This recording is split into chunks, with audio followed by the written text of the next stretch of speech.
I've had a long career in multiple industries. If you list my sins, I sound like the worst person on earth. But if you put those against the things I've done right, it makes much more sense. The value of getting inspiration is very much underrated, no question. But I'm not trying to be anyone's savior. That is not I'm just trying to think about the future and not be sad. For me, it's simply this is something that is important to get done, and we should just keep doing it or die trying. And I don't need a source of strength. So quitting is not even like... It's not in my nature. And I don't care about optimism or pessimism. Fuck that, we're going to get it done. Tesla was under the most relentless short seller attack in the history of the stock market.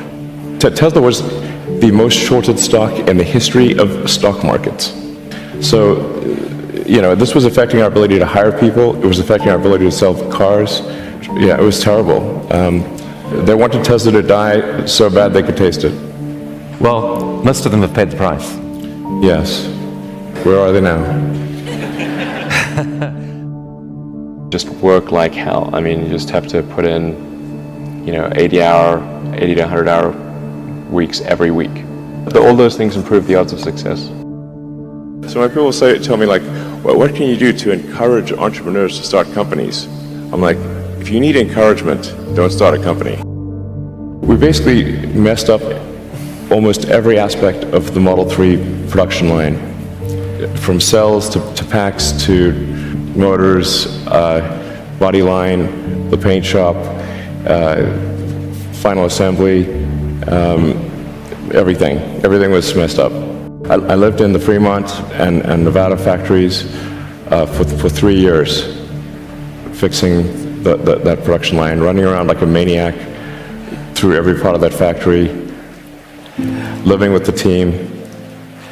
Yeah. I slept on the floor so that the team who was going through a hard time could see me on the floor, that they knew that I was not in some ivory tower. Whatever pain they experienced, I had it more. I mean, there wasn't any other way to make it work. There were 3 years of hell. 2017, 18, and 19 were 3 years, the longest period of excruciating pain in my life. There wasn't any other way, and we barely made it, and we were on the ragged edge of bankruptcy the entire time. Do you feel that this challenge of figuring out the new way of manufacturing, you actually have an edge now, that it's different, that you've figured out how to do this? At this point, I think I know more about manufacturing than anyone currently alive on Earth. Yeah.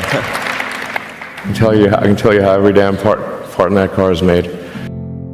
I'm not afraid of dying. I think it will come as a relief.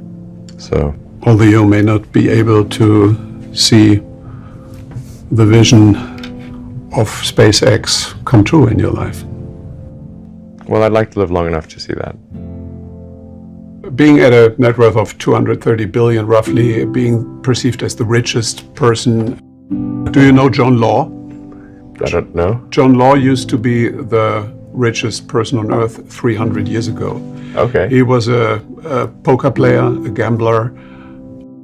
He was the biggest art collector on earth, so a lot of superlatives. Wow. In the end, he went bankrupt. What? That's a pretty far to fall. Did you ever thought about that option, that something could go wrong and that you could one day lose everything? I mean, there's been many times where I expected to lose everything. Not, I mean, who starts a car company and a rocket company expecting them to succeed? Certainly not me. I thought they both had less than a 10% chance of success. If I go bankrupt, fine, whatever. I don't care.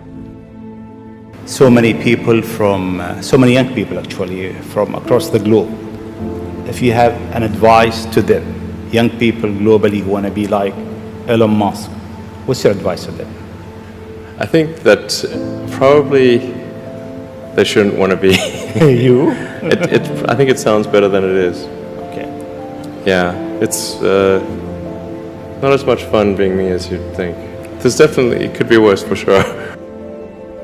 Yeah, I mean, it's really hard starting a company. I mean, you have to basically be prepared to work constantly, from when you wake up to when you go to sleep.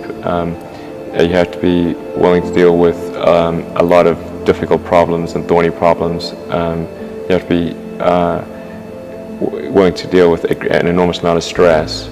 And you just got to push yourself super, super hard. I wouldn't recommend it for most people. Try to be useful. Do things that are useful to your fellow human beings, to the world. It's very hard to be useful. Very hard. Are you contributing more than you consume? Try to have a positive net contribution to society. I think that's the thing to aim for. Not to try to be sort of a leader just for the sake of being a leader or whatever. A lot of times, the people you want as leaders are the people who don't want to be leaders. So, if you can live a useful life, that is a good life. A life worth having lived. I would encourage people to use the mental tools of physics and apply them broadly in life. SpaceX, Tesla, Neuralink, and Boring Company are philanthropy. If you say philanthropy is love of humanity, they are philanthropy. Tesla is accelerating sustainable energy. This is a love of philanthropy. SpaceX is trying to ensure the long-term survival of humanity with multi-planet species. This is love of humanity.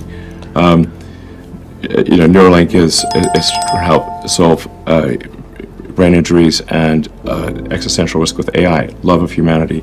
Boring Company is trying to solve traffic, which is hell for most people, and that also is love of humanity.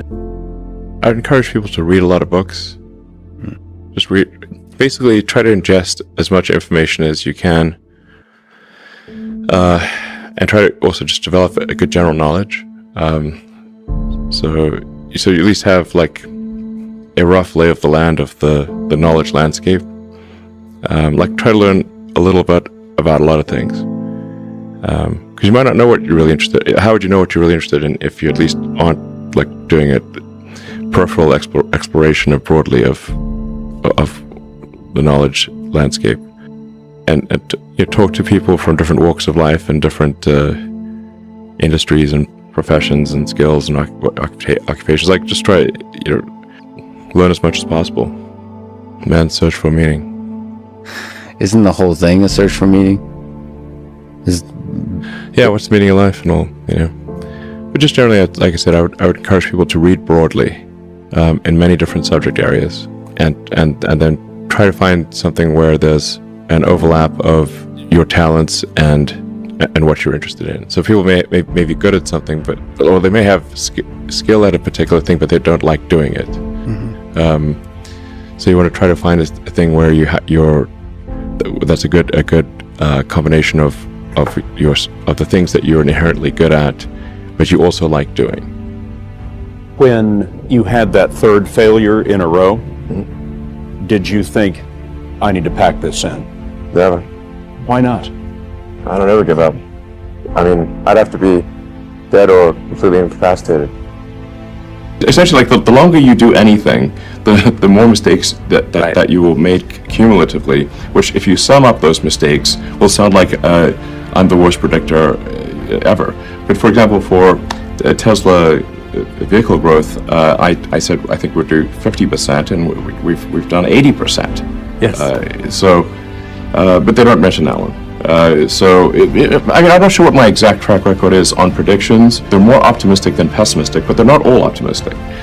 Some of them are exceeded, probably more are later, but they do come true. It's very rare that they do not come true.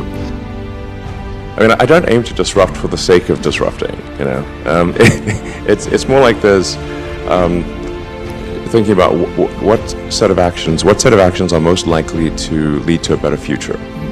And so, in order one of the things, obviously, in order for humanity to have a compelling future for civilization, is that we must have a clear path to a sustainable energy future. That's one of the things that I think everyone would agree with. I'm not someone who would tend to sort of demonize oil and gas, to be clear. This is necessary right now, or civilization could not function. So I do think we actually need, and actually at this time, I think we actually need more oil and gas, not less. But simultaneously moving as fast as we can to a sustainable energy economy. I was living in the factory in Fremont and the one in Nevada for 3 years straight. That was my primary residence.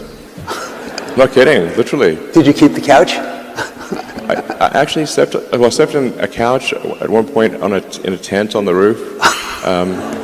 And then, but for a while there, I was just sleeping under my desk, which is out in the open in the factory, and for an important reason. And it was damn uncomfortable sleeping on that floor. And always, when I woke up, I'd smell like metal dust. Yeah, but actually, I stopped using the couch because there's a little conference room and a couch there. I stopped using the couch. And I just slept on the floor under my desk, so during shift change, the entire team could see me. And this is important because, like, you know, the team, if they think the sort of their leader is off somewhere having a good time, you know, drinking Mai Tais on a tropical island, the thing is that since the team could see me sleeping on the floor during shift change, with nothing, they knew I was there, and that made a huge difference. And then they gave it their all. What kind of characteristics does an entrepreneur need or have to be someone like you? Well, I think certainly you need to be very driven and have a high pain threshold. Elon, you are reported by Forbes and everyone else as now, you know, the world's richest person. That's not a sovereign. You know, I think it's fair to say that if somebody is like the king or de facto king of a country, they're wealthier than I am. So, but it's just harder to measure. But what people do, so $300 billion, I mean, your net worth on any given day is rising or falling by several $1 billion. How insane, how insane is that? Yeah. I mean, how do you handle that psychologically? There aren't many people in the world who have to even think about that. I actually don't think about that too much, but the thing that is actually more difficult, and that does make sleeping difficult, is that you know, every good hour or even minute of thinking about Tesla and SpaceX has such a big effect on the company that I really try to work as much as possible, you know, to the edge of sanity, basically, because Tesla's getting to the point where probably will get to the point later this year where every high quality minute of thinking is $1 million to impact on Tesla. One of the biggest mistakes people generally make, and I'm guilty of it too, is wishful thinking. You know, like you want something to be true, even if it isn't true, and so you ignore the things that you ignore the real truth because of what you want to be true. This is a very difficult trap to avoid, and like I said, it's certainly one that I find myself in having problems with. But if you just take that approach of you're always to some degree wrong, and your goal is to be less wrong. So a challenge for entrepreneurs is to say, well, what's the difference between really believing in your ideals and sticking to them versus pursuing some unrealistic dream that doesn't actually have merit? And that is a really difficult thing to